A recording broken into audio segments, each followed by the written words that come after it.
Hi hello ನಮಸ್ಕಾರ friends, welcome back to my YouTube channel. ಎಲ್ಲರೂ ಹೇಗಿದ್ದೀರಾ? ಐ ಹೋಪ್ ಎಲ್ಲರೂ ಚೆನ್ನಾಗಿದ್ದೀರಾ ಅಂತ ಭಾವಿಸ್ತೀನಿ. ಸೊ ನಾನು ಇವತ್ತು ಸಂಜೆ ಮೇಲೆ ಒಂದು ವ್ಲಾಗ್ನ ಮಾಡೋಣ ಅಂತ ಅಂದ್ಬಿಟ್ಟು ನಾನು ಸಂಜೆಯಿಂದ ವ್ಲಾಗ್ನ ಸ್ಟಾರ್ಟ್ ಮಾಡ್ಕೊಂಡಿದ್ದೀನಿ. ಬೆಳಿಗ್ಗೆಯಿಂದ ಬೇಜಾನ್ ಕೆಲಸ ಫ್ರೆಂಡ್ಸ್. ಬೇಜಾನ್ ಕೆಲಸ ಏನಪ್ಪ ಅಂತಂದರೆ, ಮಕ್ಕಳಿಗೆ ಅಂತ ಅಂದ್ಬಿಟ್ಟು ದೋಸೆ ಹಿಟ್ಟು ರುಬ್ಬಿಟ್ಟಿದ್ದೆ.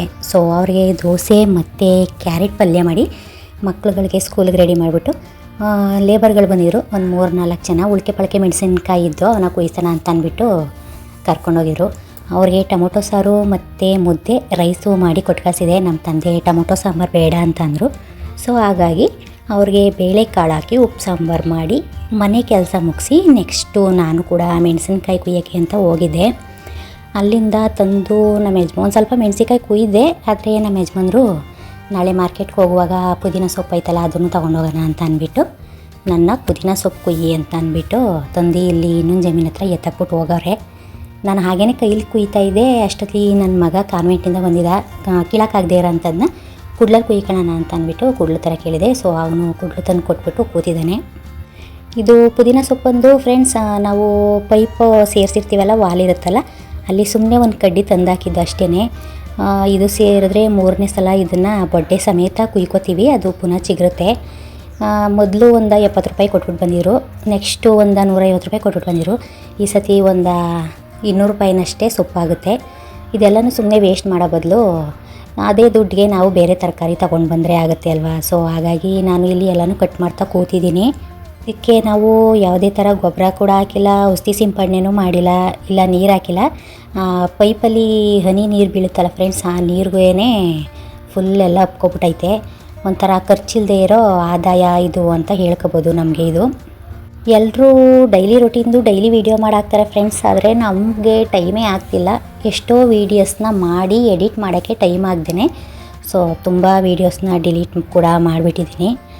ಈ ಸೊಪ್ಪು ಕುಯ್ತಾ ಏನಪ್ಪ ಹೇಳೋದು ಅಂತ ಅಂದರೆ, ಈ ಯೂಟ್ಯೂಬ್ ಕ್ರಿಯೇಟರ್ಗಳಿರ್ತಾರಲ್ಲ, ಅವರು ಯೂಟ್ಯೂಬ ವೀಡಿಯೋ ಮಾಡಿ ಸ್ಟಾರ್ಟ್ ಮಾಡಿ ಅರ್ನ್ ಮಾಡಿ ಅಂತ ಹೇಳ್ತಾರೆ.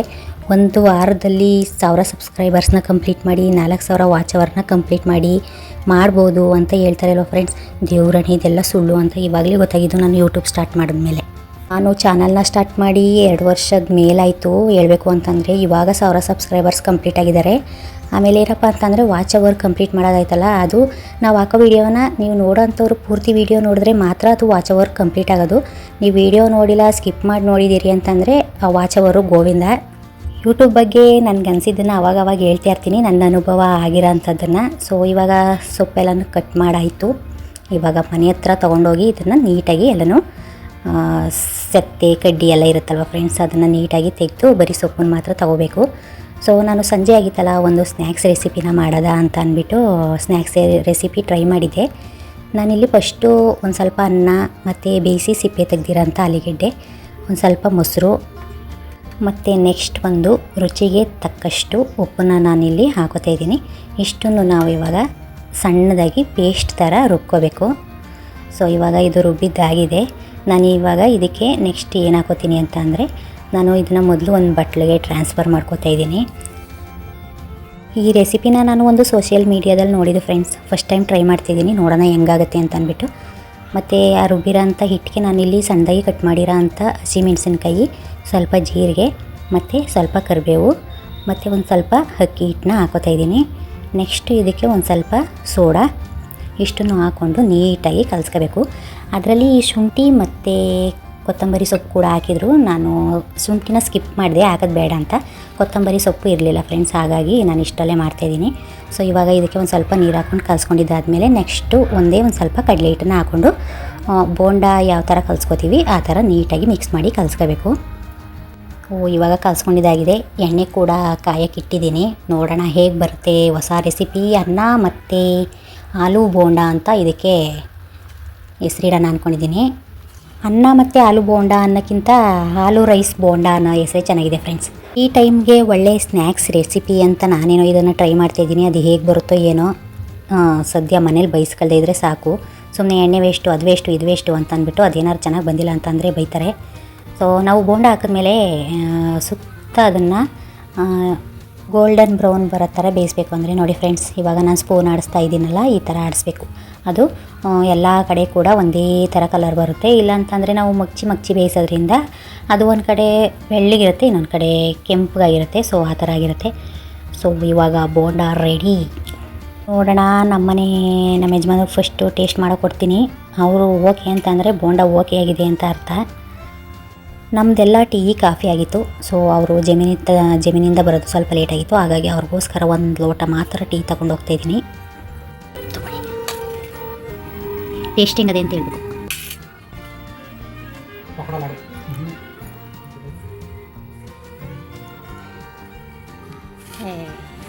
ಆಲೂ ರೈಸ್ ಬೋಂಡ ತಿನ್ನು ನೋಡಿ ಹಂಗವೆ ಅಂತ. ಹೆಂಗಿದವು ಬೋಂಡ? ಏನೋ ಓಕೆ ಆಯಿತು ಫ್ರೆಂಡ್ಸ್, ಎಲ್ಲ ಚೆನ್ನಾಗವೆ ಅಂತ ಹೇಳಿದ್ರು. ಬೋಂಡ ಮಾಡಿಕೊಟ್ಬಿಟ್ಟು ನಾವು ಟೀ ಕಾಫಿ ಎಲ್ಲ ಮುಗಿಸ್ಕೊಂಡು ಸೊಪ್ಪನ್ನ ಕ್ಲೀನ್ ಮಾಡೋಕ್ಕೆ ಅಂತ ಅಂದ್ಬಿಟ್ಟು ಕೂತಿದ್ದೀನಿ. ನಮ್ಮ ಯಜಮಾನ್ರು ಮಾರ್ಕೆಟ್ಗೆ ತೊಗೊಂಡು ಹೋಗೋಕ್ಕೆ ಮೆಣಸಿನ್ಕಾಯಿ ಎಲ್ಲನೂ ಪ್ಯಾಕೆಟ್ ಮಾಡ್ತಾ ಕೂತಿದ್ದಾರೆ, ಫಿಲ್ಟ್ರ್ ಮಾಡಿಬಿಟ್ಟು. ಸೊ ಇವಾಗ ಇದು ಸ್ವಲ್ಪ ಮುಗಿದಿದೆ. ಇವಾಗ ದೇವಸ್ಥಾನ ಹತ್ರ ಊಟಕ್ಕೆ ಹೋಗೋಕ್ಕೆ ಅಂತ ಅಂದ್ಬಿಟ್ಟು ಬಂದು ಇನ್ನು ಮಿಕ್ಕಿದ ಕೆಲಸ ಮುಗಿಸ್ಕೊಳ್ಳೋಣ ಅಂತ ಅಂದ್ಬಿಟ್ಟು ದೇವಸ್ಥಾನಕ್ಕೆ ಊಟಕ್ಕೆ ಹೋಗೋಕ್ಕೆ ಅಂತ ಅಂದ್ಬಿಟ್ಟು ರೆಡಿ ಆಗ್ತಾಯಿದ್ದೀನಿ. ನಾವು ದೇವಸ್ಥಾನ ಹತ್ರ ಊಟಕ್ಕೆ ಹೋಗ್ತೀವಲ್ಲ ಅಂತ ಅಂದ್ಬಿಟ್ಟು ನಮ್ಮವ್ವ ನಮ್ಮಿಬ್ಬರಳಿಗೆ ಅನ್ನ ಮಾಡಬೇಡ, ನಾವು ರೊಟ್ಟಿ ಮಾಡ್ಕೋತೀವಿ ಅಂತ ಅಂದ್ಬಿಟ್ಟು ರೊಟ್ಟಿ ಮಾಡ್ತಾ ಕುಂತೈತೆ. ಏನು ಕರ ಇದು? ಇಬ್ಬರಳಿಗೆ ಇಷ್ಟ ಮಾಡಿದ್ಯಾ? ಇಬ್ಬರಳಿಗೆ ಇಷ್ಟ?